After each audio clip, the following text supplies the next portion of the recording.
You are the only participant in the conference.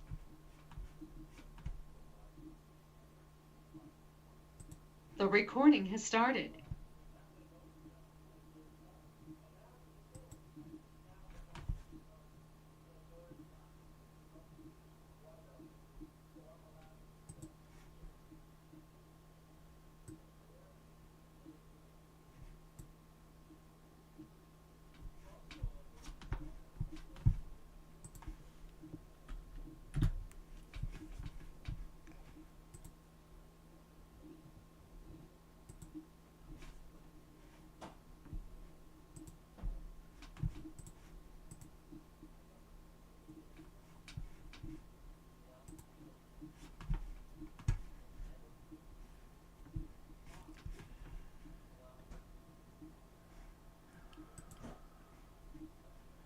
All right, greetings. We'll see how everything is going here.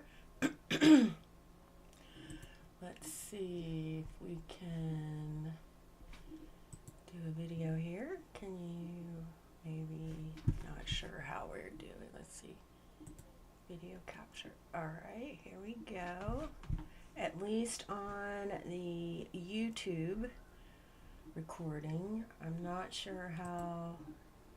So you should still be able to see me in the corner through free conference call by viewing the desktop because you're viewing it. Okay, so all right, let's go ahead and get things started.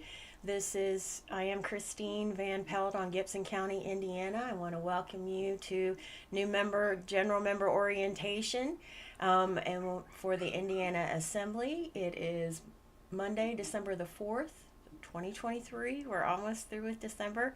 So we'll take a moment first and start with honoring our Creator.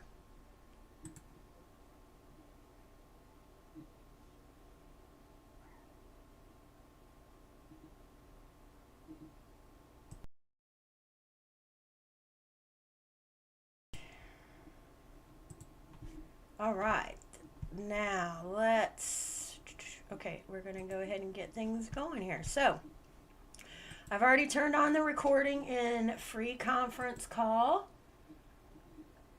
Yes, it's recording, and I went through the app so that it'll make sure that I went through the desktop first so that it went through the app to be able to record for us, as well as we're on YouTube, maybe Rumble.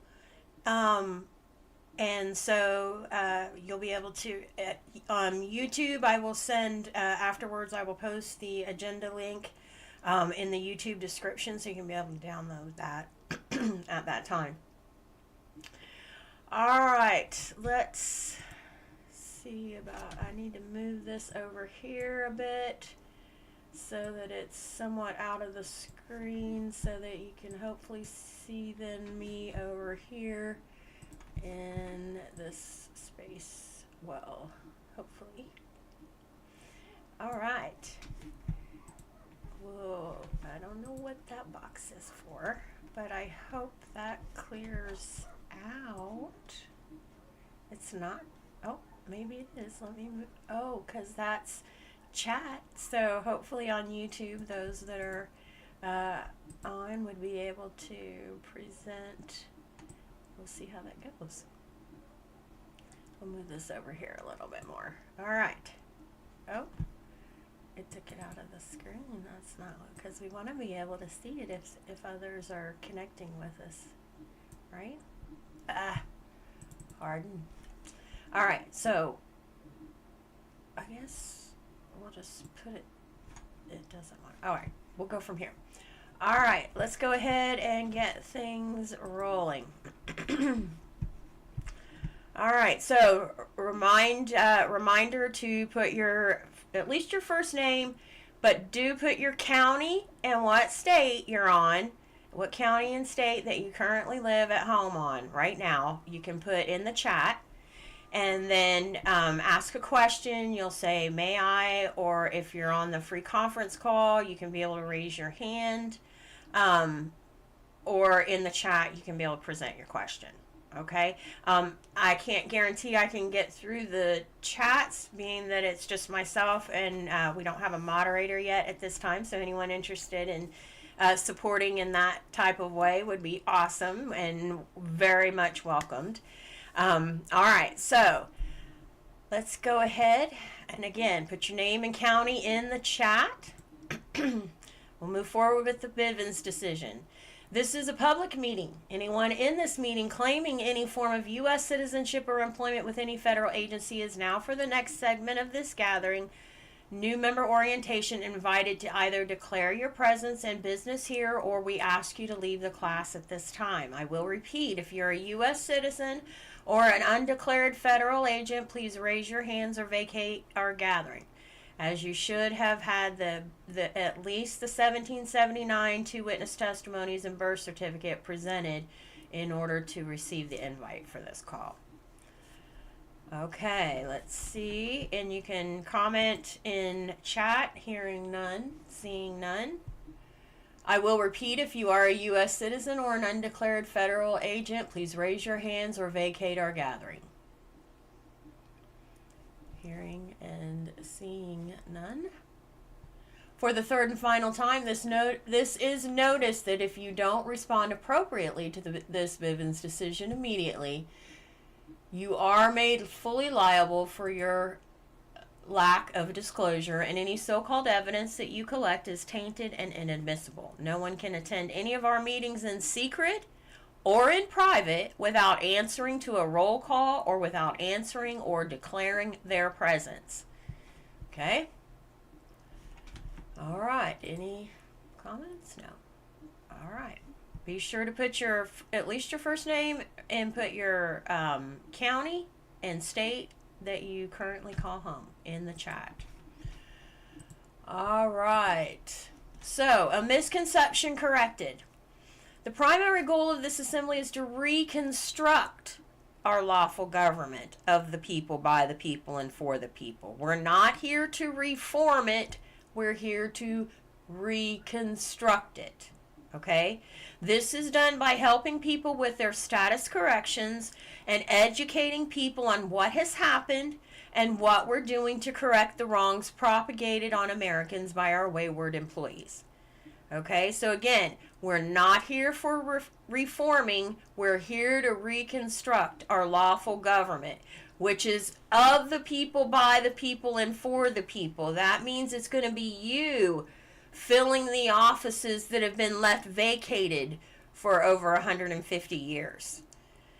They're sitting, the de facto is sitting in those seats for the democracy, and it is up to those U.S. citizens to clean house there, and I think we're seeing that, right, through the Senate hearings going on now. We're starting to see that they're starting to do some clearing the house. So let's let them do their work over there in the de facto. But here it means you all. It means you all are operating and supporting this. Okay? So while remedies are nice to have, are nice to have, keep in mind that in rebuilding our lawful government, most of the remedies will not be needed because our wayward employees will be brought back under the correct auspices allotted to them under the Constitution. So as we're going through this, and we're also educating those that are the actual employees, because it's the actual employees that should be operating the democracy, okay? So as we're then educating them, they're going to be cleaning up too. They'll be cleaning up their end as long as we're showing that we're cleaning up our end, right? Cannot expect someone else to start cleaning up their mess before you ever attempt to clean up for yourself. Restoration of the lawful government equals freedom for all Americans. Again, this is a reconstruction. It's a restoration of the process. It's not a reformation. We are not reforming anything. That's all with the de facto. All right, because it's a reformation for them in that because it has been actively standing and operating. So they have to reform, right? Whereas here, we're reconstructing. We're having to do the actual construction because nobody's been sitting in these seats for over 150 years.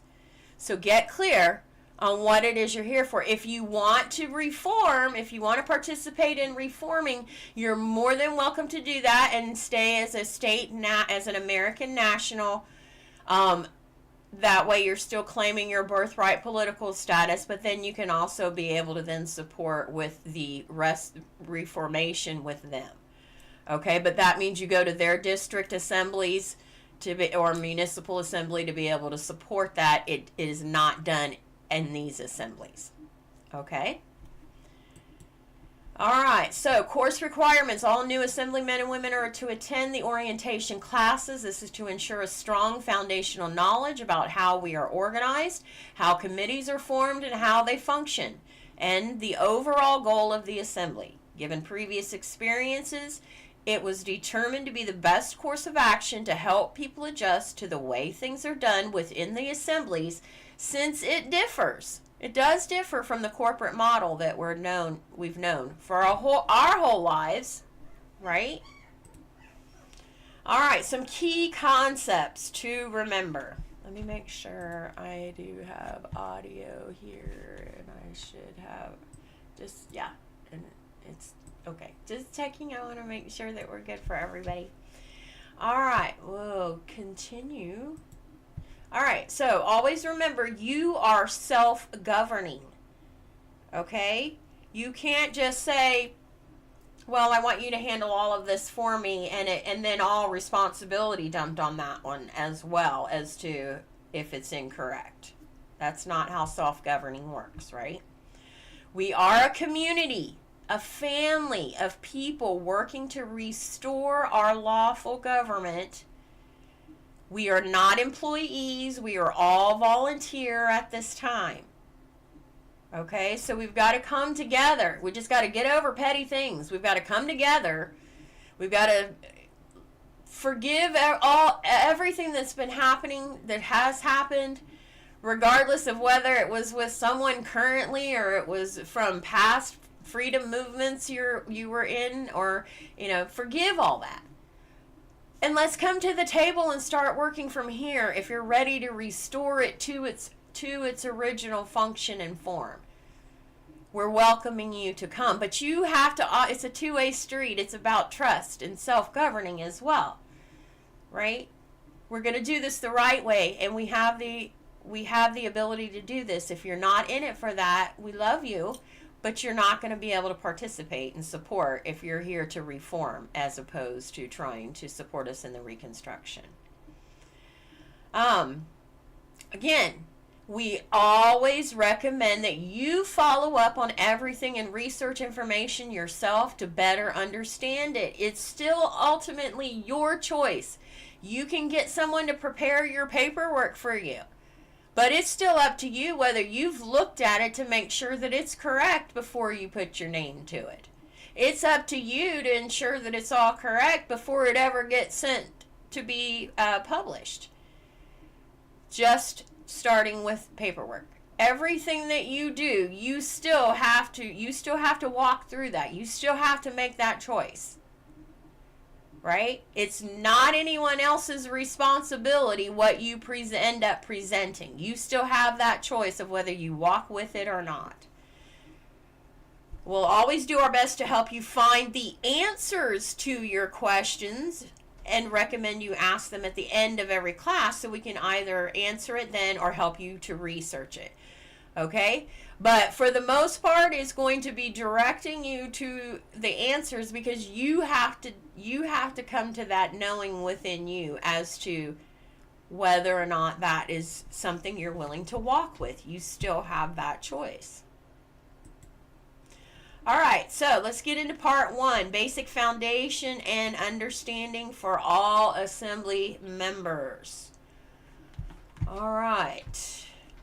And I think this should be showing, let's get this on so those that can, we'll go ahead and get the radio going. Oh, no, we don't want that one because yeah, we want to keep this as a, well, we're in YouTube as well. Okay, so we'll get the radio going so those that are out there on the call can be able to support. Let me see. I see a little note. Oh, we have a chat. All right, welcome on the call. All right, Angie from Owen. I'm taking it. That's Owen County, Indiana. Welcome, dear. All right. So we'll go ahead and keep things going. All right. Everyone that is, if you are in a free conference call, you still need to also present your name and what county that you're on. You will notice in your, because you should be able to see if you're in free conference call itself, you'll see one that has like crazy numbers, but then at the end it'll say radio, and that is this, so you know who all is on the call with us, okay? Just so we're good. I forgot about being able to do that. Okay, so now we've got that going. I think everything should be clicking in. All right now, Angie, since you have, all right, Derek, welcome. Make sure you put your county that you're on. I recognize you're on Indiana, so make sure you put your county in there. All right. I apologize. I'll explain a little bit more later why it was such a short notice this way, and we'll be able to, but thank you for taking the time and making sure that you were able to get to the call. I greatly appreciate you doing that. All right. Which, by the way, there will be a recording. I will do my best to try and get an email of the link out, but it will also be on YouTube because it's recording to YouTube. All right. We'll keep going. So we'll go through an overview so far. All right, so paperwork. Let me see if I can move this a little bit here so it's, oh, don't want that moved. Move this a little bit so it's out of the, okay. All right, so every member of the assembly needs to have their paperwork, technology, published, okay? So you not only have to have, the recording part is that a notary or an assembly recording secretary does the witness. The recording part's actually two steps. The notary or assembly recording secretary does the witnessing on the document. But then once it is received by the recording secretary, then it's assigned the record number, and then it moves to the publishing phase. So it is a two-part phase of the recording aspect. While you can go see a public notary for that aspect, there is still then the recording secretary assigns the record number to it and places it on the documents, scans all the paperwork, and of course is ensured that everything is land and soil jurisdiction good to go on that published record. And then the publishing step is then publishing it. All right, Elkhart County. All right, so we got Owen and Elkhart County. Welcome. Yay. Awesome. All right, so there are two routes to be able to go through this process. So there's the 928 bundle, and that has 6 documents in it, and I'll list those just in a minute. It rebuts all the fraudulent assumptions. The 928 bundle plus 2 witness testimonies, also required to become a state citizen. At this time, if you wish to participate in the reconstruction of our true government of, by, and for the people. All right, so in that 928, you have the deed of reconveyance if you were born on American land. If you were born on land and soil that's not American, or because even if it's a territory, you'll do a deed of conveyance. On the territories and possessions, you'll do the deed of conveyance. And if you were a naturalized citizen, born on another land, another country, then you do the deed of conveyance. Okay? The deed of conveyance is autographed in blue, where the deed of reconveyance is autographed in red. Because the deed of conveyance, you're coming from the sea into the land. All right, so that's the deed of reconveyance or deed of conveyance. Then there's the certificate of assumed name, the act of expatriation for the expatriating of the straw man, not you, the living man or woman. the cancellation of prior powers of attorney for you, the living man or woman. Then the Mandatory Notice for Foreign Sovereign Immunities Act and the Paramount Claim of the Life. That is all of the 928 bundles with that. All right, so then you also have then the one-page Declaration of Naturalization of 1779. So this part is the second option, including the 2 witness testimonies. This is the fastest option to get back on the land and soil jurisdiction, but it does limit you to American state national status. It's the 928 bundle, and you can do it at a later date if you decide to take on American state citizen status, as long as you fulfill the requirements of no license or dual loyalties or dual citizenship status. So in other words, you got to complete all the of serving the notices and canceling things in order to be able to participate with the assembly. All right. Now you can stay as an American state national. You're a general member as long as you've presented the 1779 2 witness testimonies and birth certificate. You're a general member of the assembly. You would come through this training and for the General Assembly calls. And then to actually participate with the construction, actually working in the reconstruction, then you have to have the cancellations all completed and presented. And then at that point, an assembly member agreement. Then it's, if you did want to step into citizen status, then a background check is required at that point. All right.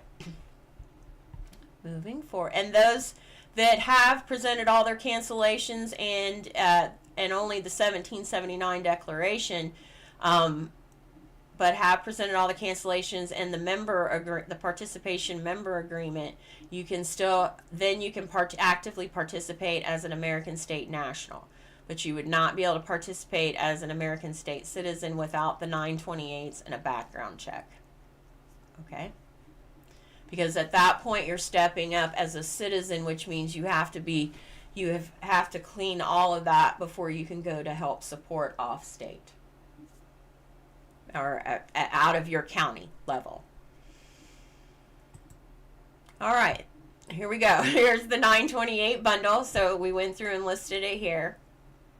So if you wish to participate in the construction, you'll need to complete all the other needed documents listed on the TASA website, such as the Declaration of Political Status, and that includes the Declaration of Political. This is a piece that many get mixed up in. They think, well, they got the Declaration of Political Status, the document itself, they got it notarized, they got it, sent it to the recording secretary, but they're not realizing that they still have to go forward and send it to the U.S. Secretary of State and the Assistant Secretary for Consular Affairs in order to complete the Declaration of Political Status process.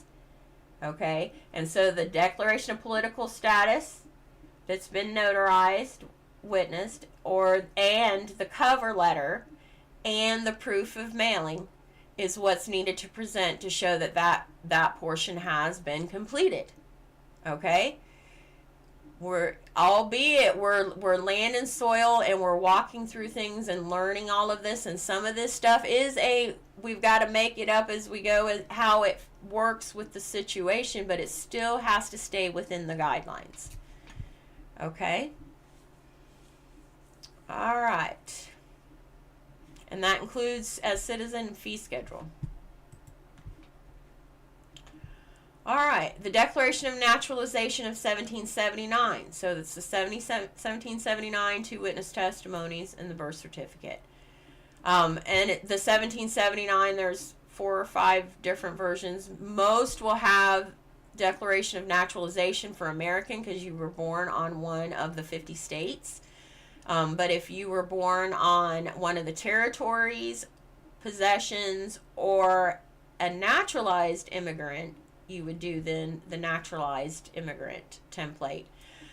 If you are on a territory, municipal, or another country, but you didn't want to use that process, you can use a 7 years undocumented. But while it's undocumented with the U.S., as far as their immigration process, you still have to present to the assembly 7 years worth of showing a history of living on the land and soil of America.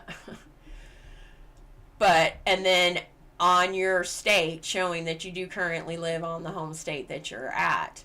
And then if you're wanting to actively participate, you have to, of course, at that point, you have to show that you've at least lived on your state of Indiana, if it's Indiana for you. Stay on your state for at least a year and a day before you can actively participate with the assembly. All right. Let's see if we've got any. Okay. All right. I do see one view on YouTube, but YouTube's kind of funky in how to see those details. But I think right now we're pretty good with those with free conference call. And I am able to see chat, so things should be good. And and please, again, those that are in free conference call, if there are tech issues, because we have had internet interference all day long. If there are tech issues, sound issues, if you would post it in the chat to give me a heads up, that would greatly help to keep me going as to making sure everybody's getting the information out here. All right. So we'll keep moving forward. So what's the difference between the 928 paperwork and the 1779 document? Can someone on the on free conference call, or are you willing to try that one?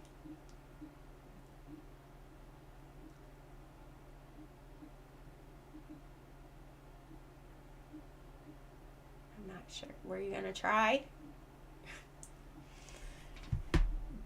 What is it you need us to try? What's the difference between the 928 paperwork and the 1779?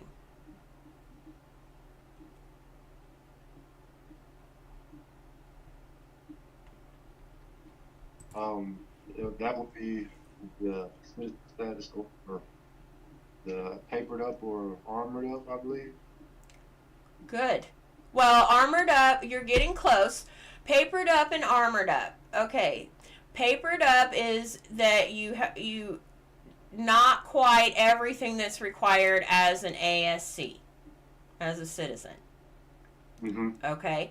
Whereas armored up means you do have, not only do you have the 928s, but you did complete all the serving of the notices and the completing the declaration of political status process and the fee schedule, and then presented the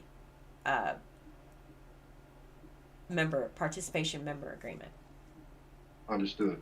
Okay, so that's the participation member agreement is not part of being considered armored up. It's including all the cancellation notices as being done. Okay, does that help? Yes, ma'am. Okay, and that's where we've had to try and distinguish some of the differences, because papered up, it depends on how much papered up you are, is if you can act as a national, if you wanted to actively support the Reconstruction. You don't have to do the 928, but again, you still have to do all the cancellation notices, so there's no conflict of interest with supporting the assembly. Okay. And have there been any updates on what needs to be canceled as far as? We're still dealing with the cancellation of revocation, the canceling IRS-DC in New York, if you were military. Understood. Okay, those are the same major ones.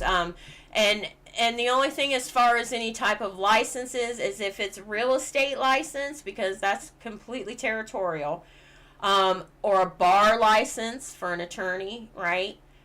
Most are not carrying these types of licenses. CDLs are a different situation in that, because of the way the system is set up, I mean, some of these jobs, they do require that you have to have it to be able to do the job, but you're not actually in commerce from the perspective of working with the U.S. government.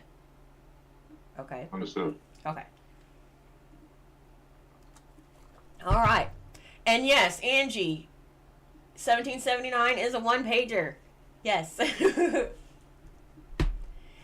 All right. Great job. Thank you very much. Okay, so publishing your paperwork. Paperwork can be published in one of three ways. There's the Land Recording Office, and that's it's private international jurisdiction. The Federation has provided the Land Recording Office for all 50 states to be able to establish the Land Recording Office. And then as the assemblies, once they stand up are able to support, they can decouple to create their own server to be able to maintain it, but they're still linked to the main, so everybody is still in that main unit or system, if that's understandable. And but that way, at some once the assemblies do stand up, they're going to end up taking on and maintaining their own Land Recording Office, but they'll all still have a main link so that they're all connected across the country.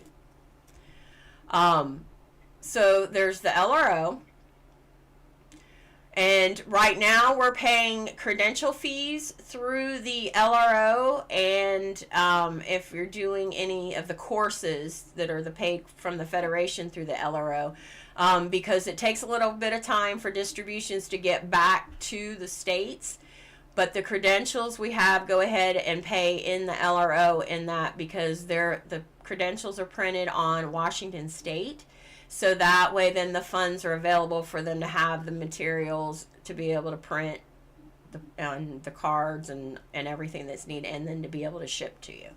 So that's why right now we have the credentials on there. The Federation is working towards establishing a regular distribution system of getting the funds distributed back to the assemblies in a more timely fashion. But it has been an issue, being that the banking system has not been the most friendly of trying to make those transfers of funds to people.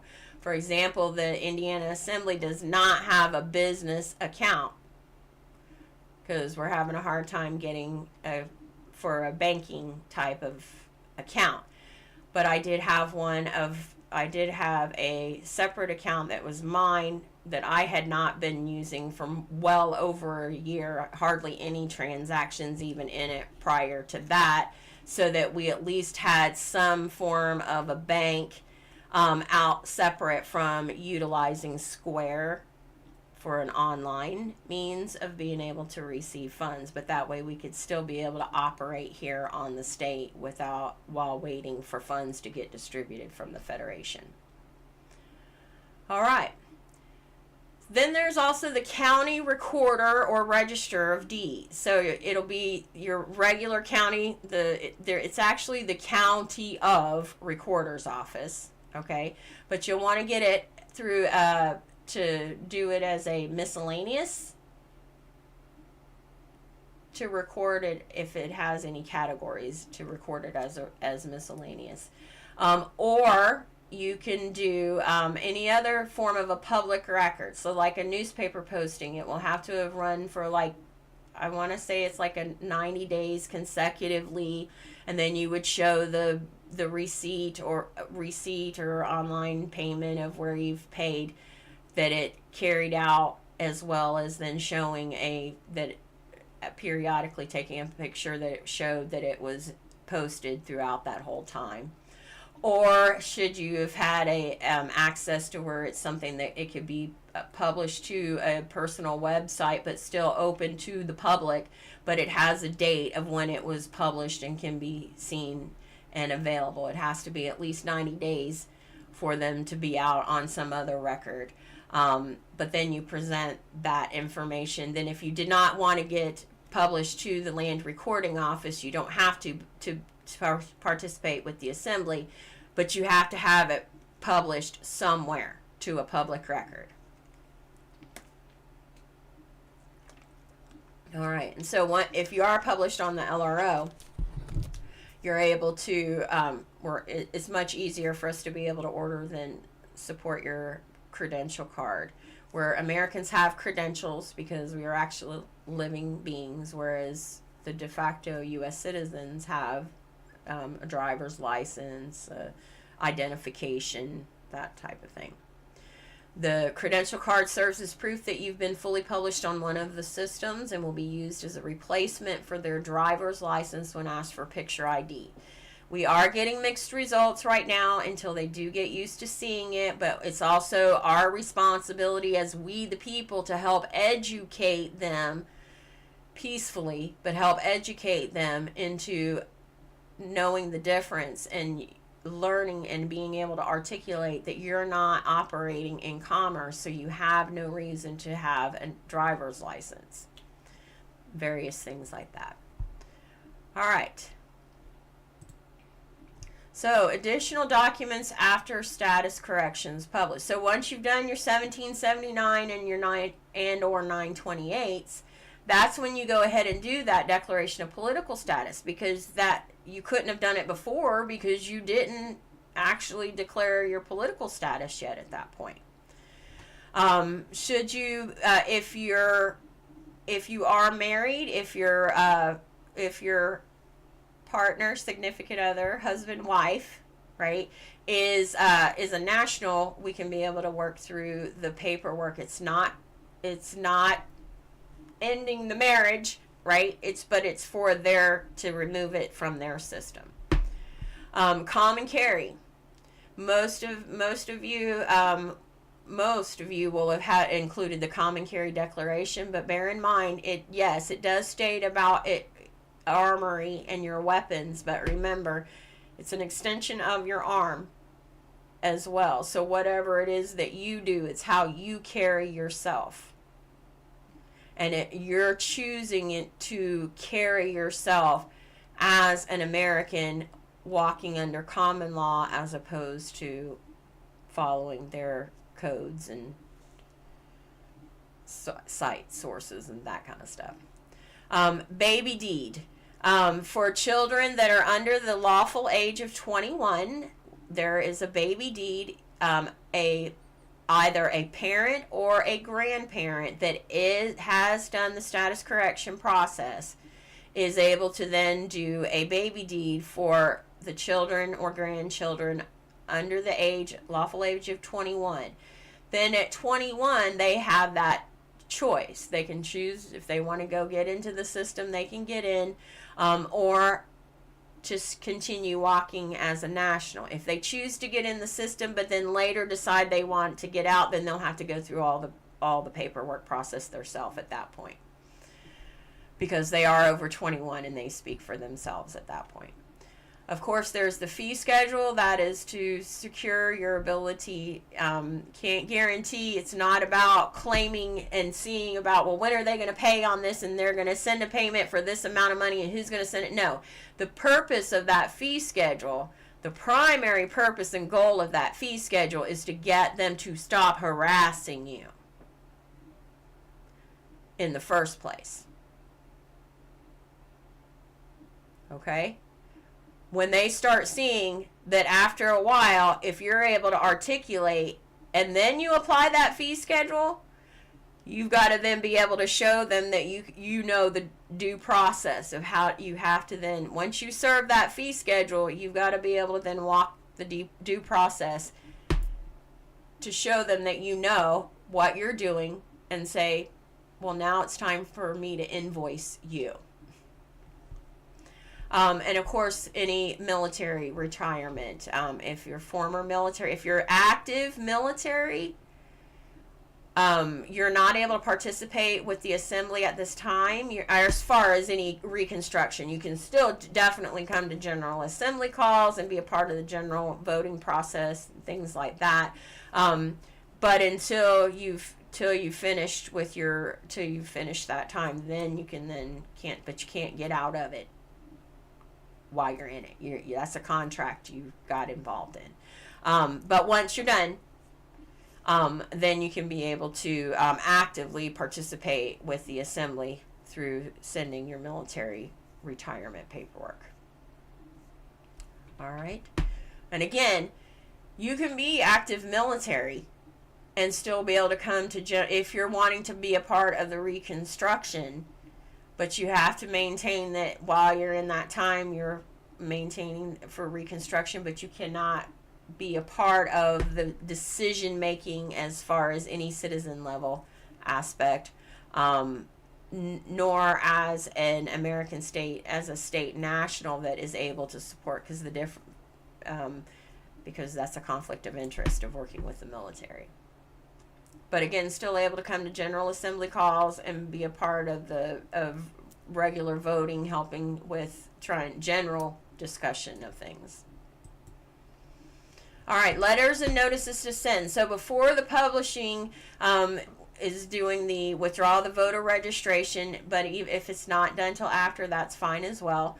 But it's canceling all the voter registrations everywhere you ever registered, and so you'll want to, and you want to follow up to make sure, because that's the whole point of why Judicial Watch, Tom Fenton created Judicial Watch, he started it was because it was to clean up the voter rolls, and you have to actively be a part of making that happen. So you need to follow, even if you send a letter, which is great to send a letter, but at some point then you need to follow up and get something from either from that elector's office, or go to the website and do a screenshot of showing that it was actually canceled, and that will complete that piece of it. After publishing status correction, that's when you'll be able to do sending the letter to the Secretary of State with that declaration of political status, right? Because you wouldn't have been able to have done it had it not been dealt with prior to. Now, that is something with that declaration of political status. It needs to have an embossed, crimped seal. Many of the state of Indiana notaries will not have purchased the embossed seal, because state of Indiana gives them the choice of either or both, either a ink stamp or a physical embosser, or both. And most do not go with the embosser because of the expense, because that's all on them to purchase the seals for it. So most of them won't purchase that embosser. So if your notary does not have an embosser for that document, you definitely want to make sure you get it sent to me, and I can put then the Assembly's embossing seal on it before it gets sent. All right, so that's the declaration of political status. So, and it's completing that process. So it's not just getting it notarized, but then it's also got to be sent with the cover letter. And please autograph your cover letters in your own wet ink, no thumbprint, but you need to autograph it in your own wet ink and in blue ink. Okay? And a copy of the cover letter is included with presenting to show that you actually did it. All right, and it's preferred if the letter has the mailing details on it, of what was included, so the recipient also knows how you sent it, and that they have whether it was sent registered mail or certified mail, they will have the number on it as well. And send registered mail or certified using only stamps. The declaration of political status needs to be registered mail, but the IRS letters, that's up to you, but it needs to be one of the two. But not metered mail.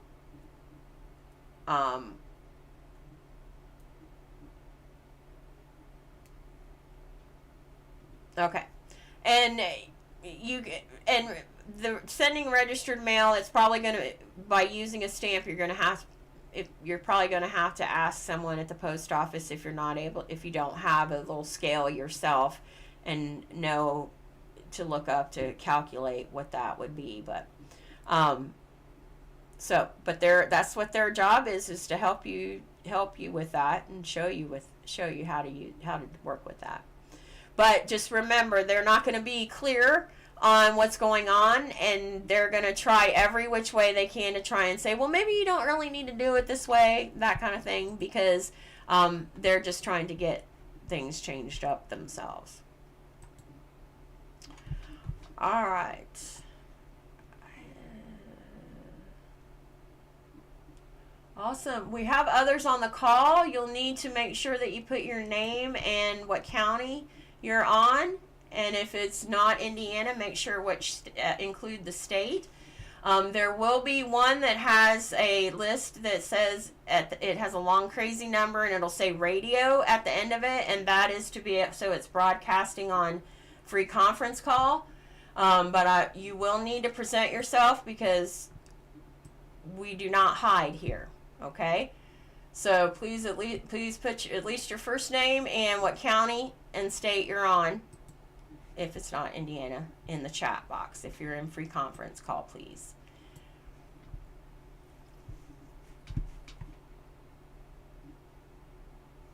One, two, three.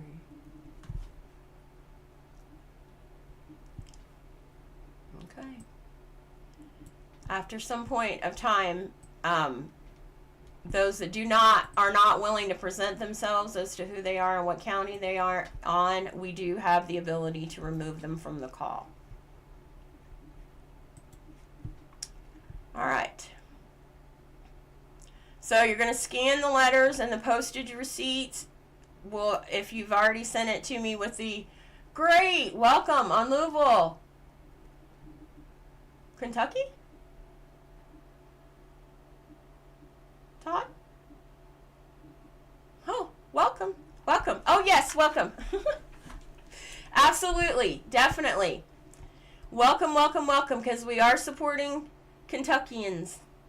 Awesome.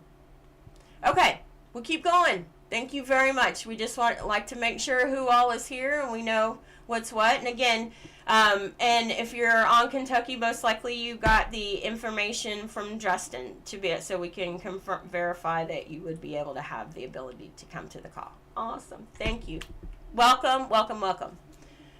All right. And we're doing, we've joined with Kentucky from a perspective of Kentucky doesn't have an active state coordinator right now, but it does have an active marshal at arms. Whereas Indiana has a state coordinator but doesn't have an active marshal at arms. So we're teaming up to share support with each other, being that we're in the same postal area, which I'm not sure if you can see this from the picture up here. Postal areas, the country is broken up in postal areas. And we're postal area 4, Indiana, Kentucky, Ohio, and Michigan, because we all have zip codes that start with 4. And so we're in the same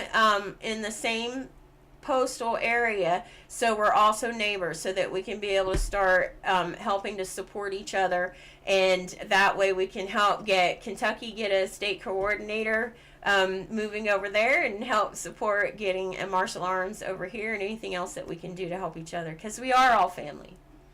And so we welcome you. So brief overview of that we are supporting with Kentucky. All right. Again, welcome, Todd. Okay, so making sure that you need to have a copy of all these letters. You need to have your own personal records somewhere. As well, you need one for home, and you need to have one that's an off location as well, so that you make sure that you have all of your originals and any copies that you need to have of everything that's been sent, as well as how you sent them, so that you can have a personal file to track your details and information to keep for your records as well. Okay? All right, so the Federation has provided the Sign in America class. It's strongly encouraged all attendees to take this class. It's available through TASA website. Here is the link for it. You can also find it if you're on the 50 state site, and you one of the drop downs it has for training, and it'll take you there as well. As well as if you're in the LRO, if you go to the courses tab, it can be able to get you there as well. It isn't a requirement for new member orientation, but it is strongly encouraged because it does help reinforce the knowledge that we're covering in the classes, and it allows you to get a vendor card once they do come out. And the vendor card is the supporting with the, once it is a direct, for no better term at this point right now, but a banking opportunity system for Americans to be able to start not trading in U.S. funds anymore so much, but that'll have a lot of extra, because that'll be gold backed, things like that. But you'll get more information on all that as we go along on that kind of stuff. All right, so there are the publishing options available to everyone: Land Recording Office, the County Recorder, or the other public recording options that we discussed.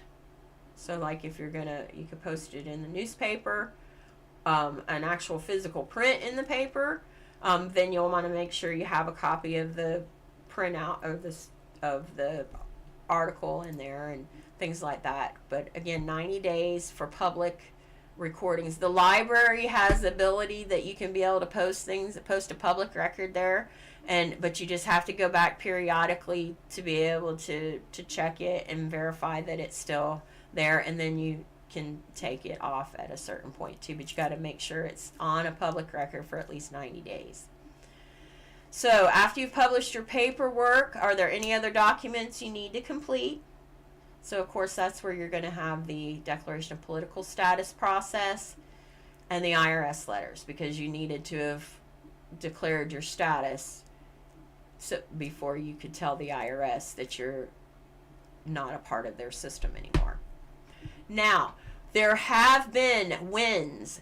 There have been people, when they've sent their IRS letters, that they got a letter back that stated they updated their record and they no longer have to file returns and so forth.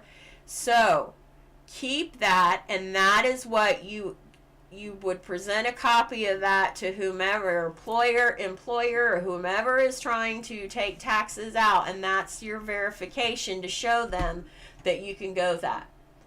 But afraid to open. Well, there's a way. Okay, so there's also I think on you got to make that decision. Do you want to go ahead? You can. It's not like they're gonna say, "Hey, we're coming after you." Most likely, the first letter is going to be that they've received it and that they need time to review. Okay, and also remember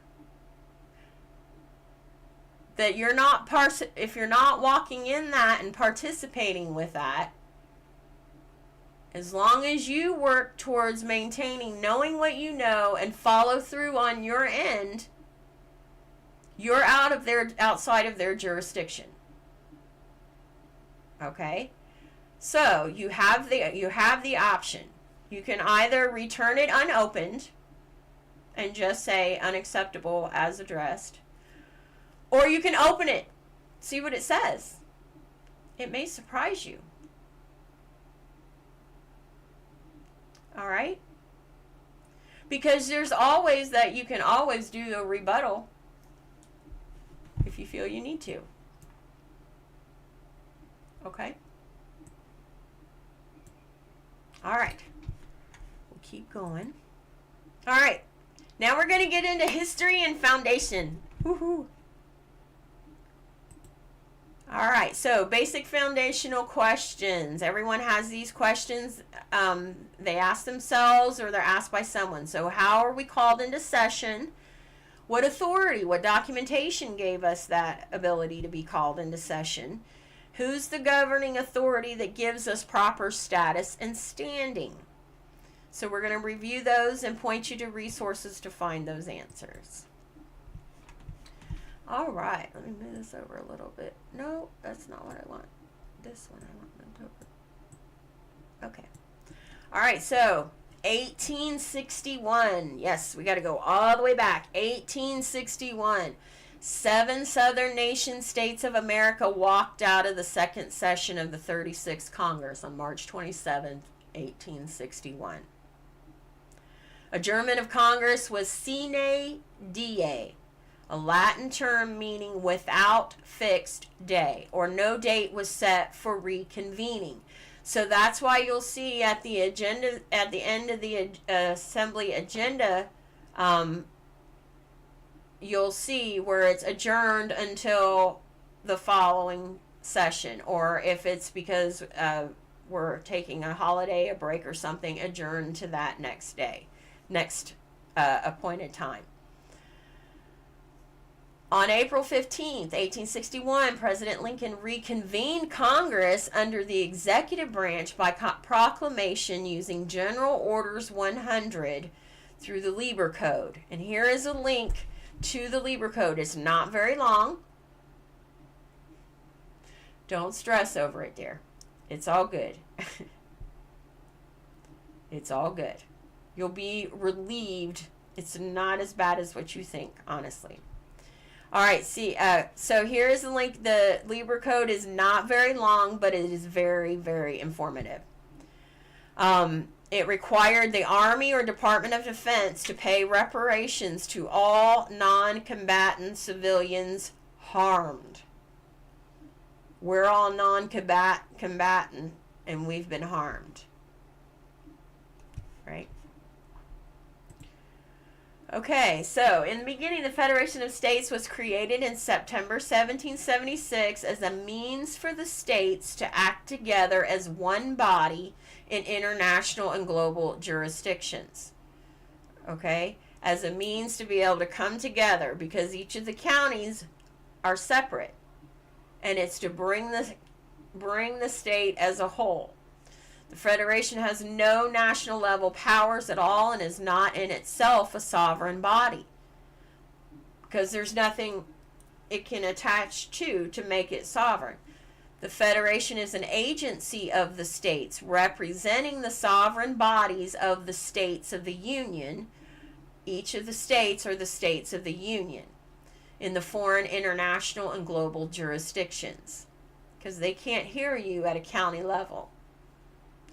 In business structure terms, the Federation is an unincorporated holding company that holds the international and global powers that each of the states grants or bestows to it for their mutual defense and protection. Okay? Because if you're staying county level on things, you're not going to be able to come to the table in connection with things that are at the state level. Okay?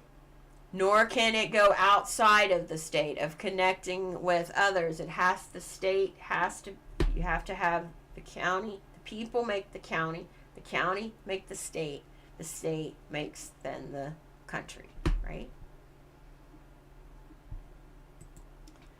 As an unincorporated holding company, the Federation could then act as a delegator of all powers given to it. The powers are then delegated to the Confederation. Later, another delegation of powers were made under the constitutions. So when any of the subcontractors contracted via constitutions, that's how your contract comes into play, is through the Constitution. It's a two-part.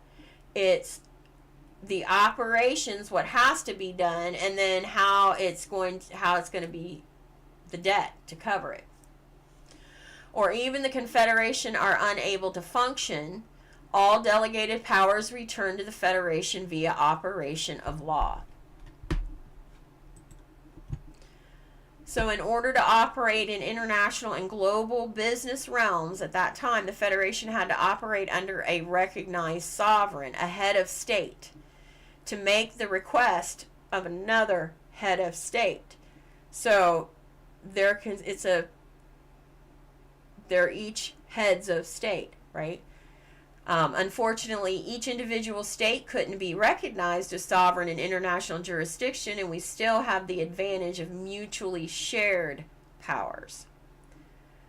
Okay, so to answer the dilemma, the founders used the sovereign status of William Belcher, a patriot from Connecticut who John Adams knew and who later served as a colonial in the Continental Army under Washington. Now, this is where you'll notice that lineage is very, very important to track and follow and know. Lineage makes a difference. Okay? So we'll get more into how that's important. So when did the Great Fraud begin and what caused it?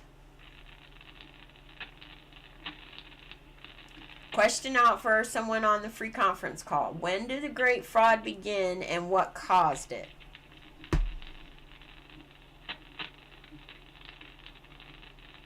We got some static.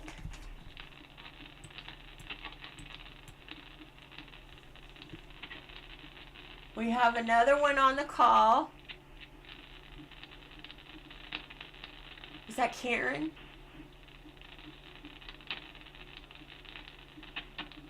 You're having trouble. Are you on? You must be on your phone itself.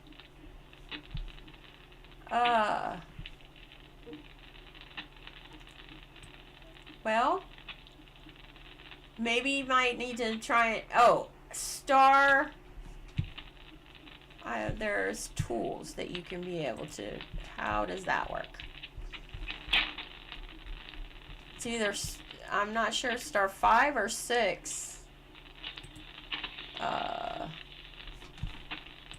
That you have to do as well to be able to make the call. Let's see.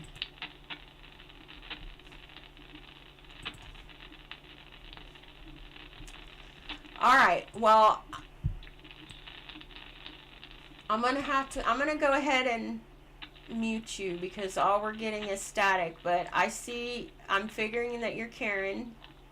And so I'm going to go ahead and... Oh, yes, I hear you now.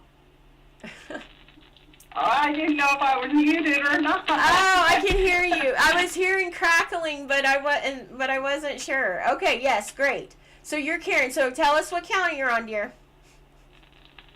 Now that What county? Uh-huh. Miami. All right, and she's on Indiana, so welcome, dear. And I'll stop putting you on the spot now. I am gonna, since you're on your phone, I'm gonna go ahead and mute you though, okay? That's fine. Because there's a I'll just crackling. listen. There's a crackling going on there. Okay, dear. All right. Oh, it's still crackling. Oh, that's my mute. Hold on. Let's see how I can do this.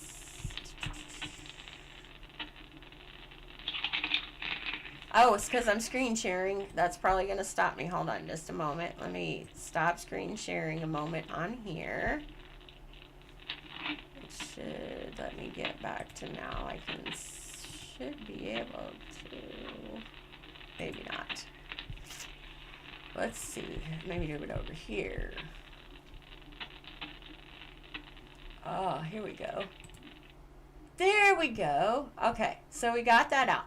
Okay, so we have, all right, we have another one on the call that has not stated their first name and what county and state they're on. If you could pop that in your chat, those that are on free conference call. We're just wanting to welcome you, but you do have to present yourself. No one comes without presenting themselves. Oh, in the bottom there is a chat, a little picture, and it says chat, like a little quote balloon thing. Or if you just wanted to speak, you could just say it. If that's easier. Gerald Washington, Marin County. Welcome. Welcome, welcome, welcome. All right.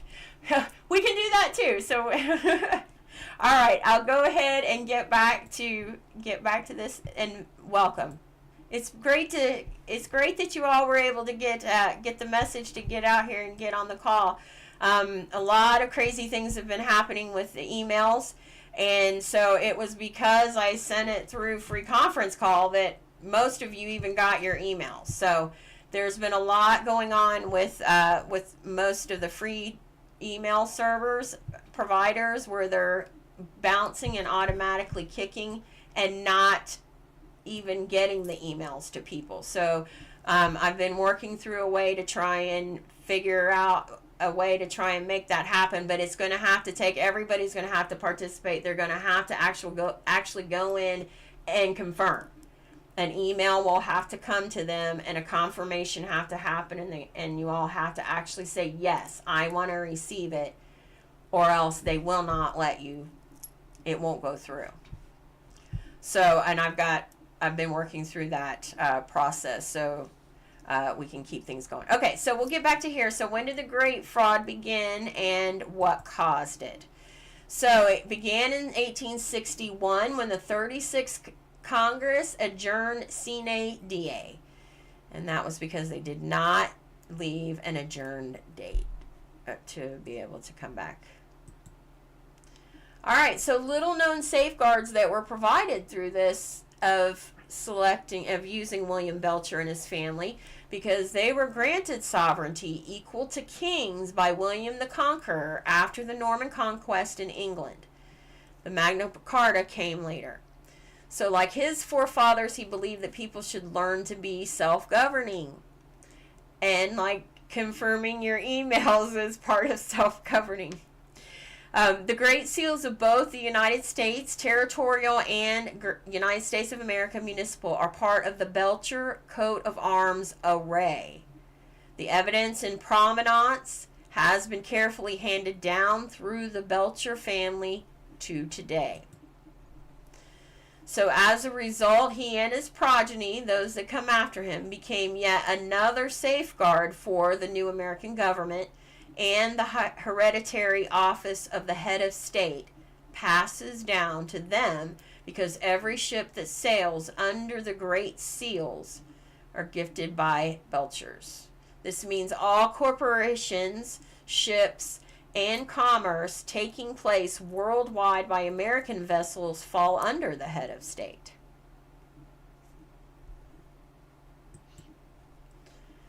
So the Belchers are still the protector of that federation on the sea and in the air. Belcher is an anglicized version of Belcher. The family is Norman French, not British. Belcher is a clan name.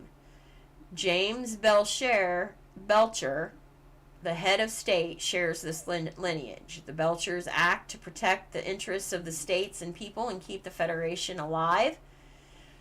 Skeleton crew of volunteers when the states are not in session. Thus, they summoned the states to assemble and take care of business to deal with the mess. So, now we have the states and the federation. So the members of the federation are the states of the Union. The states of the Union are represented by state assemblies, which are the embodiment of the states when in session. Oh, great, Gerald. I see you were able to get it in the chat. Welcome. And we just started using free conference. This is only like the second call I've even done with it for over a year, because I wasn't able to access free conference call for a while anyway. So no worries. We're all learning it together of how to use it. So don't worry about that. So the states of the Union are represented by state assemblies. And so the state assemblies are the embodiment of the states when in session. The federation continues to hold the mutual powers of all the states. Those gathered to run the federation's administration are all volunteers right now. All volunteers. Functions of the federation have been dictated to date by past practice and necessity, all of which are practical matters. So, of course, we have to deal, there's a lot of things that have been put into place that there is nothing else to work around. So we have to figure out how to be able to deal with those things too. So locating assets belonging to the states and the people, and putting an end to the great fraud against Americans. In doing so, we all act under the prudent man fiduciary standard. This means we administer all affairs of state with the same standard we would exercise as if assets and resources belong to us in private capacity.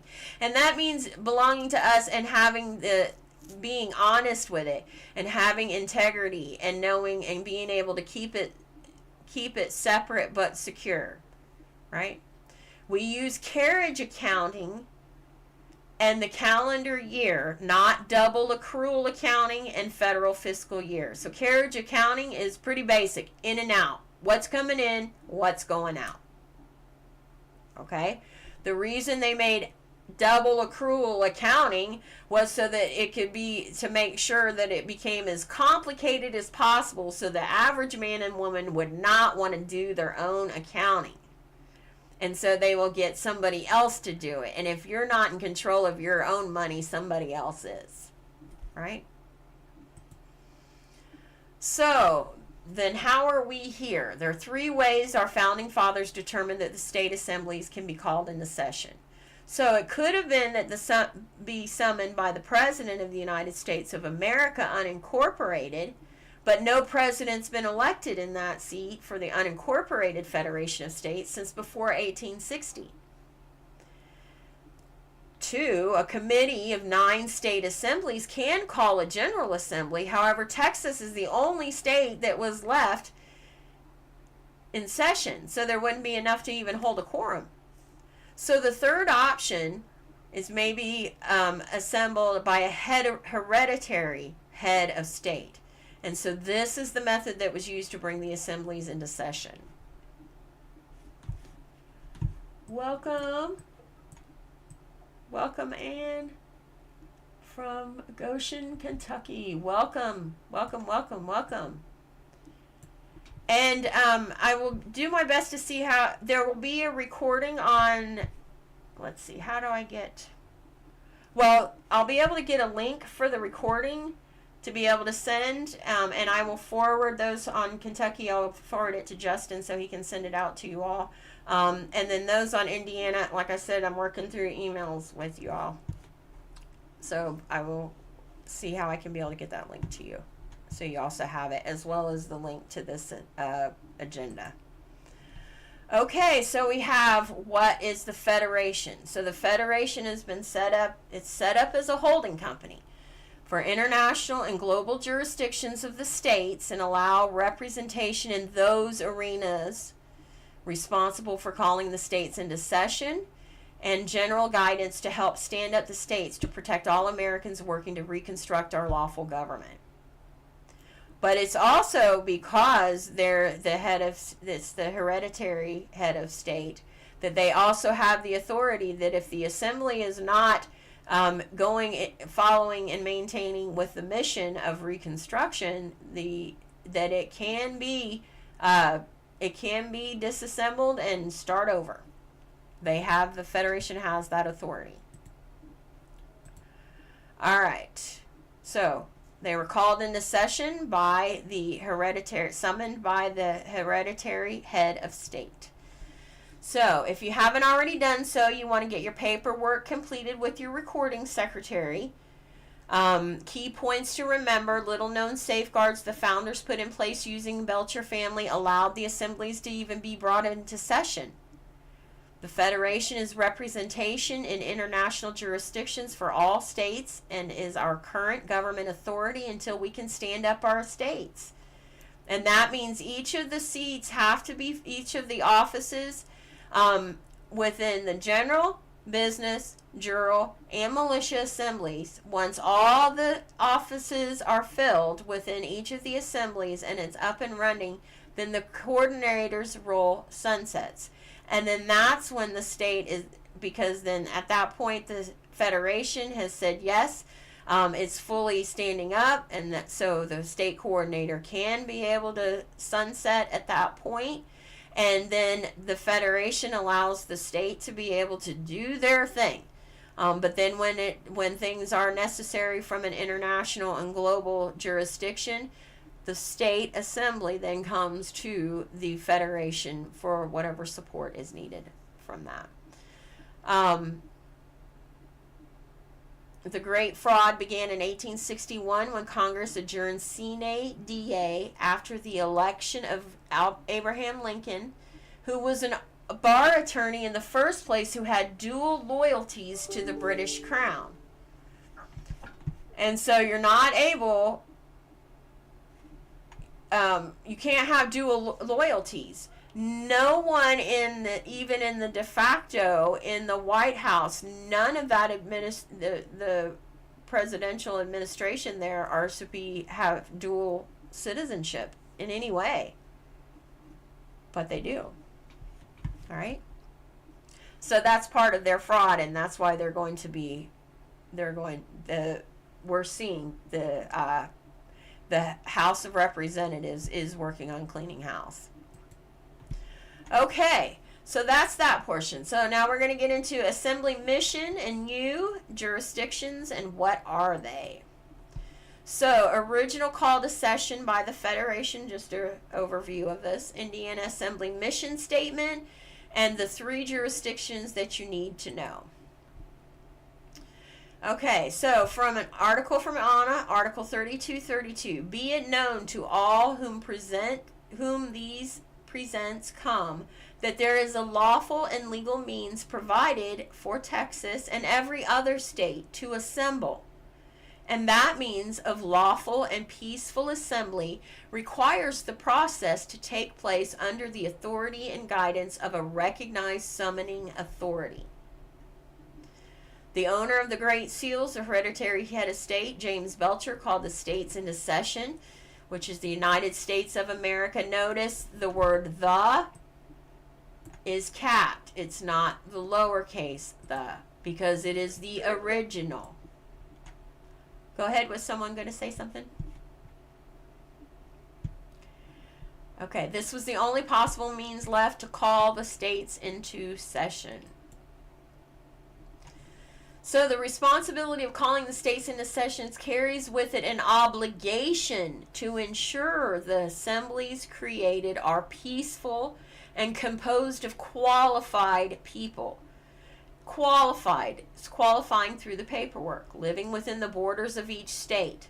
From there, provide discipline, framework, and guidance to establish on each state a general assembly, a business international assembly, a jural assembly, which is the public court, and a state militia assembly. And you'll hear these a lot. These are what are called the 4 pillars. The 4 pillars. The General Assembly, which everyone is in the General Assembly. American state nationals and state citizens participate with the General Assembly. State nationals and state citizens for the militia, whereas state citizens only can participate with the business and jural assembly unless you've gone through the juror aspect as a talesman, and then there's still a qualifying aspect to that. So those that have declared and recorded the redemption of their birthright political status are considered qualified people. Okay? But you have to do all the paperwork, all the pieces. And like I said, many get through everything, provide everything, but forget to present or even mail the cover letters with the declaration of political status. They think they did everything but that one piece. And so then that still holds them up from being qualified. But it's only through the paperwork. The reconstruction is in progress and not given to interpretation. Okay, it's not about, there is no interpretation. It's already been set in play. It's just nobody has actually followed it in so long.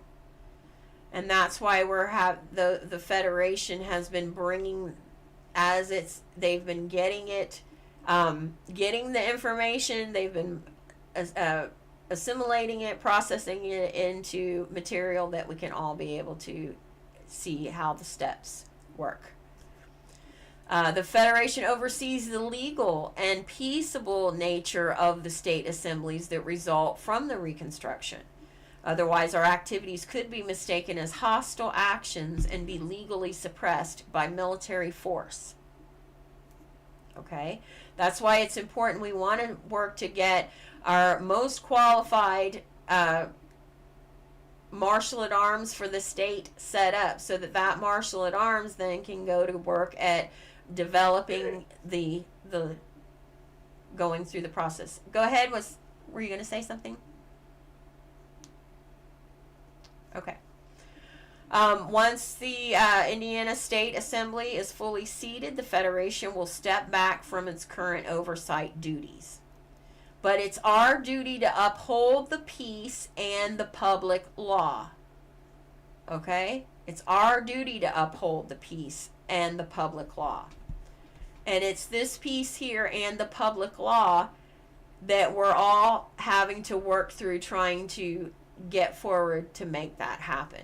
Where it's easier to stay in peace of not saying anything, but it's actually moving forward then in the upholding of the public law. And we're the people, so therefore we uphold that public law. The public law is no good to anyone if we don't uphold it, right? So, what's the duty of the Federation relative to our assembly? It's the oversight of the Reconstruction, the lawful government owed the people on Indiana.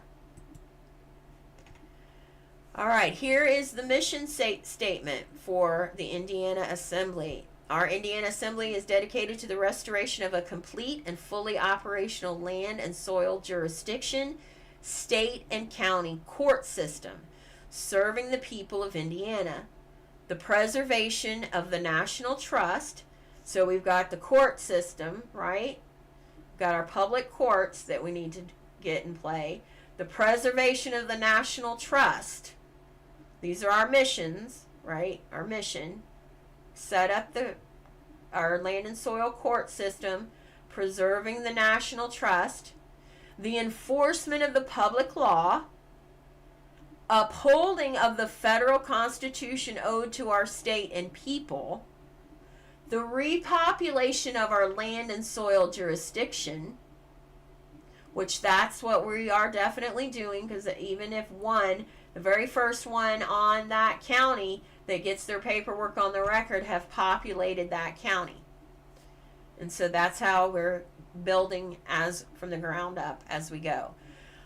Then it's the filling of the vacated public offices. We, the people, have to actually now stand in those public offices and actually provide these services. And the reclamation of our material and intellectual public and private assets. So we have a list of exactly what it is our mission is to do in this reconstruction. So it's anything outside of that is not what we're here for. Okay? And that's what the focus of the assembly is going to be, is staying within the guidelines of the mission. And this is the mission of every state assembly on land and soil of America. To these ends, we, the living people on Indiana, have called the eligible Indiana nationals and electors to assemble. You're eligible when you've gone through all of the paperwork, canceled all of the notifications, and as an elector, you will have to have that background check as a citizen, because you would have to be able to have that background check as a qualification. But also remember that it's not like, we all know that 90% or more of all of that nonsense previous has been from a taxing purpose. It's just, think about how long ago we look at how long it's been. Was there physical violence? Was someone harmed, or was property damaged harmed? Okay, so a lot of it is more of, if you can take one for impact and you can get any of these jobs, don't worry about it. Okay. And we have established the process and procedure to qualify jurors and others competent to hold state citizenship and public office. That's why we have these processes to go through. We can't just let anybody off the street. If that's what you want, that's where you can go right back to USA Inc.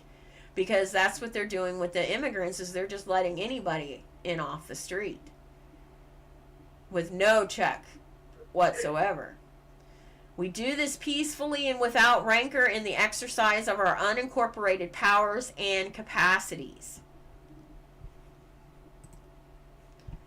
All right, so we want to remember we're all working toward a common goal. We're all equals working together toward a better future. We're all volunteers at this stage and not anyone's employee. The golden rule: treat others the way you want to be treated, with respect, decency, and understanding. So, things to think about and consider for yourself. So, why are you here? Are you here to build a better future for all Indianians? Will you do your part to reconstruct the lawful government we are all owed? Even when obstacles, bumps, and scrapes come your way, are you willing to still be a part of this? Are you doing this for your own personal remedy? Or for your own personal group? Or are you doing this for everyone? Because everything we do here on Indiana to support this process, it also helps all the other states as well. And because the weakest link, right? We all need to be standing strong for us all to stand strong. As the famous saying goes, united we stand, divided we fall. So these are questions and things to ponder in your daily life as you grow in knowledge and discernment. Okay? You're not going to have all the answers at once. But having that confidence of knowing that you're at least on the right path will help you to be able to have the motivation to keep moving forward. Okay, so how should we conduct ourselves during all assembly meetings? Treat others the way we want to be treated. Respect each other. That we have the assemblymen and women points of order. It's on the website. Some may be getting it with their emails, and some are not yet. But we're working to get through that to get that out to everybody. We do have a points of order, so you can be able to see how to start handling yourself from the perspective of us standing in and supporting and being we the people and making this happen. Okay, so here's the really hard part. Are you ready? Any questions before we move forward here?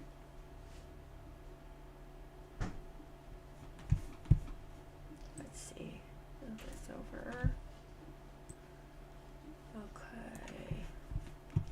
I don't see any there. We got 2 on. So if you're on YouTube, we welcome you. And if you could put your name and county and state in the chat, we welcome you. We'll go ahead and keep going. I don't see any questions. Okay. All right, we'll move forward. So let's do this. Air, sea, and land jurisdictions. So, which ones go together? Can someone figure this out and try it?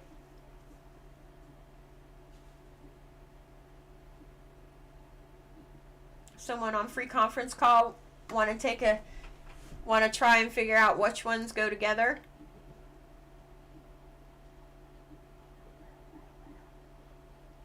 Okay, so we're also going to start having calls where you actively we all can start getting comfortable with being on the call with each other and get comfortable with talking or not.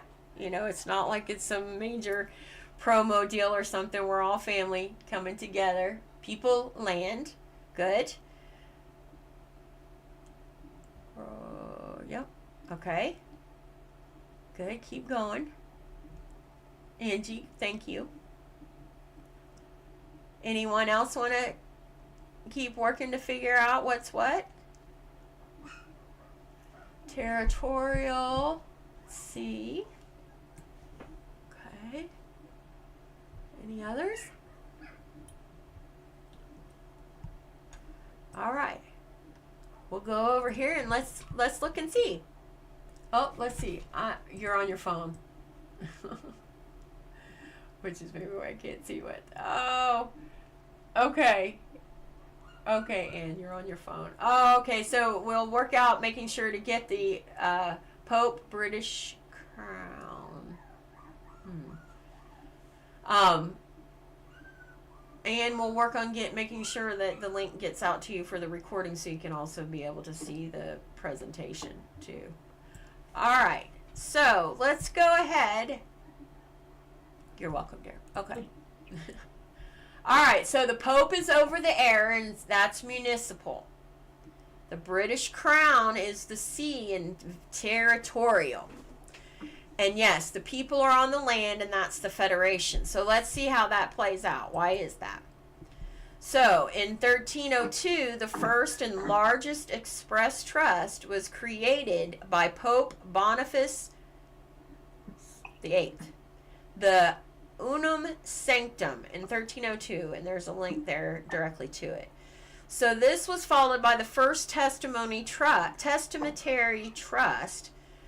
1455, the second testamentary trust, 1481, and the third testamentary trust in 1537 by the popes of the time periods. So it all began with the Unum Sanctum, and then they had different testamentary trust created from that. All right, the trust was separated into different jurisdictions, air, sea, and land. So let's see what those differences are in their law forms.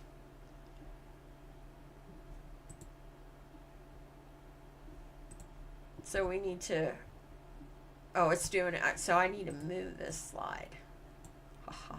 Okay. So, because we just finished with this one. All right, so there are the three jurisdictions of law, but why? And that was because Pope Boniface VIII started in separation of the jurisdictions in 1302. They continued with the testamentary trusts. Okay. So let's see why. All right, so air jurisdiction is global in nature, controlled by the Pope and appointees. Air is Pope municipal, so it's all things associated with the jurisdiction of the air, living and dead souls in the form of trusts, wills, patents, ideas, global in nature, not just state level, but global. Okay, air is Roman civil law, slavery through the all-capped letter names. It's ecclesiastical in nature, and there are harsh punishments, which is interesting. The Pope represents a duality of Christianity and the Holy Empire, not holy. The maxim, let him who would be deceived, is still in effect because of this duality.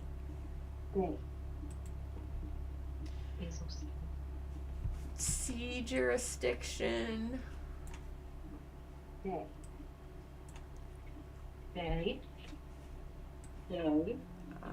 Sea jurisdiction is international in nature and controlled by the British monarchs. So it's sea is British and territorial. So we have the all caps U.S. citizen, resident.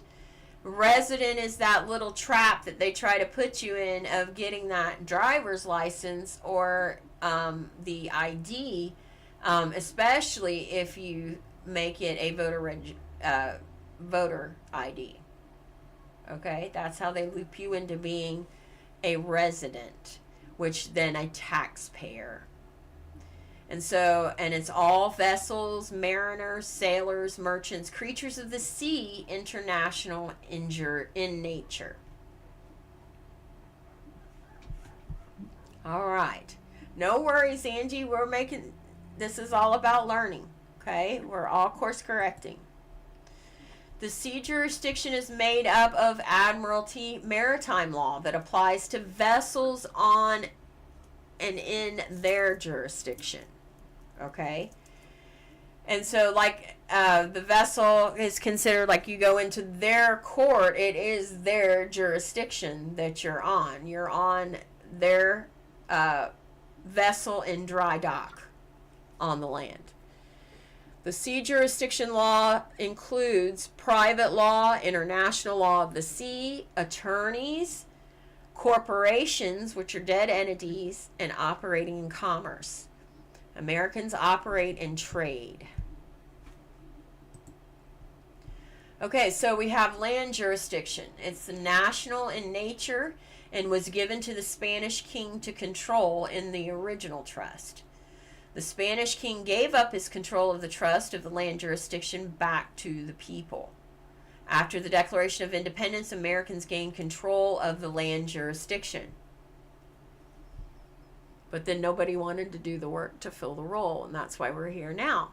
And that's why we all need to be able to stand up at this point. So, land, people, federation of states. The jurisdiction of the land includes all resources of the land. People, animals, plants, and minerals.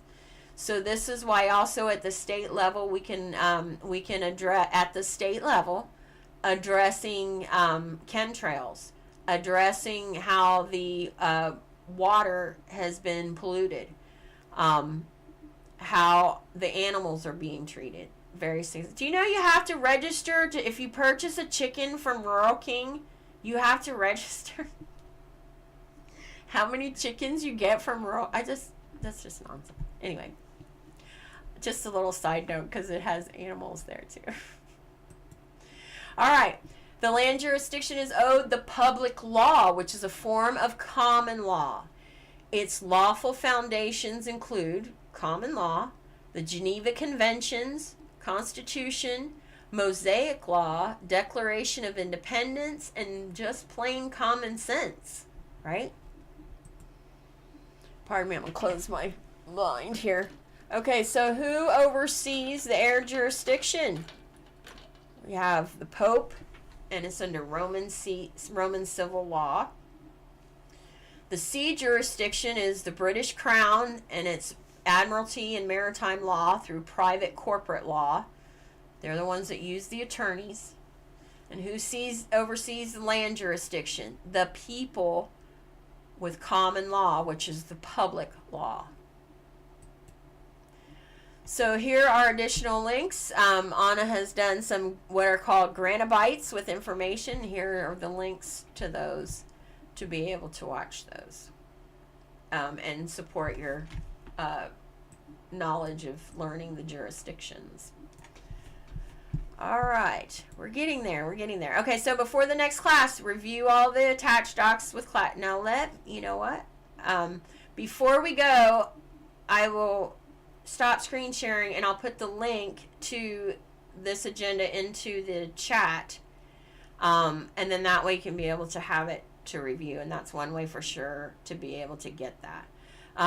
So review all the attached docs, as much as you can get within.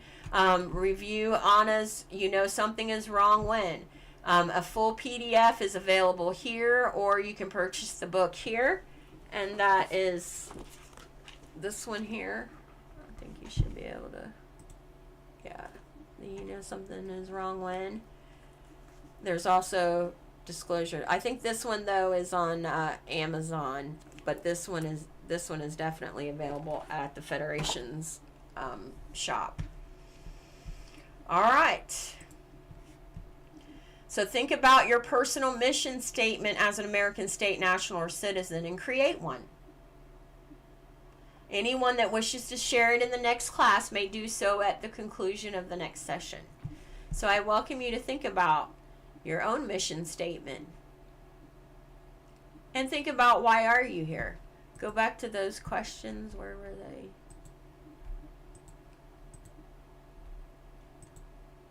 Anyway, you can go back and find that as to, why are you here? And just think about those things. Okay, so in summary, the Belcher Safeguard put in place by the founders allowed the assemblies to be called into session after a long slumber. The Federation has oversight until Indiana State is fully assembled to ensure the protection of all Americans upon the land and soil. Okay. Now, there's not going to be a final knowledge review right now until we build the General Education Committee and member committee to be able to support that. Everyone needs to consider why they're part of the assembly and why they corrected their status. And then remember that air jurisdiction is the Pope, municipal and global. Sea jurisdiction is the British Crown, territorial, international. And land is by the Americans and national. Here are some more links for resources for more information. You'll also want to review brief report. Here's the Declaration of Flag.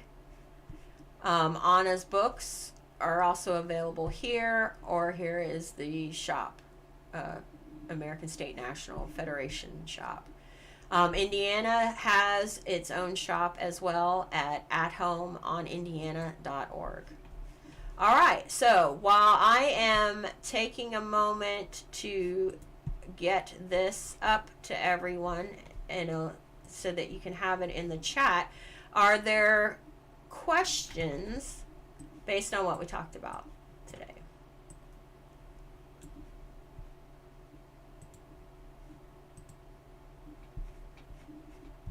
Any questions?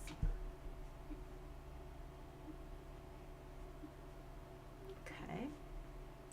All right, let me stop sharing here. No questions here? Okay, thank you, dear. All right, now next week, because this is a three-parter session, so next week you're going to we'll come back here and you'll be able to, oh, where did I put that? Hold on just a moment. So next week we'll come back and we'll have more information that we're working through, okay? For the next 3. This was originally in a 6-week session, but, oh snap. It was originally a 6-week session. Go ahead.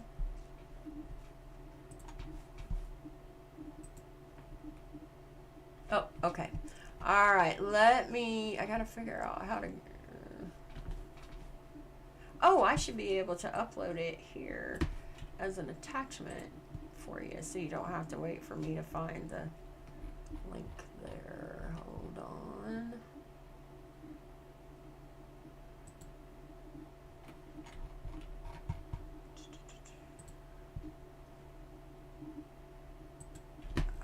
Hold on. Yeah, it should be on this, and I can install. I apologize. That way you can have the agenda and be able to review it, and that'll help you. Here we go. So you're off your phone now. Okay, I've added in the chat the PowerPoint for this evening. Is that or is that the PDF? Yeah, it's okay. Hold on. You're welcome to. Let me switch that into a PDF. I thought I already did it, but that'll work. Okay, let me go back. Oh, it's printing it to a PDF. Alright. Just about. Oh, there we go. Okay, here's the PDF for you all. And that way you have it. And the link should work within it. Otherwise, you can copy and paste the links. So that should meet that one. Let me see if I can do it the same thing in the chat. I don't know if it's going to record that. I'll make sure and put it in the description in YouTube afterwards as well. All right. So any questions before we close out here for this call?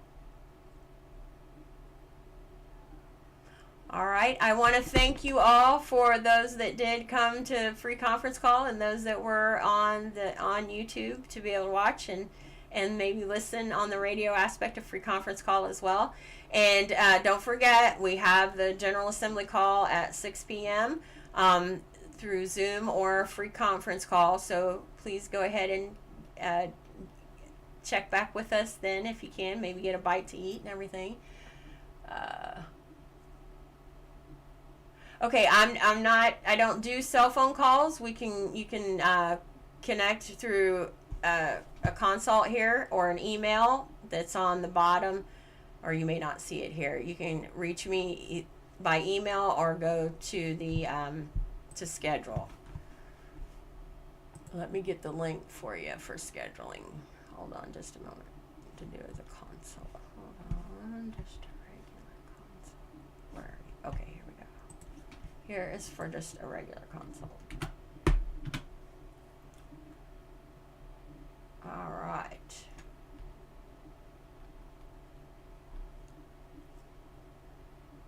All right. We'll see you all on the next call. If you're coming for the new member orientation, we'll see you next week on the 11th. Same time, same back channel.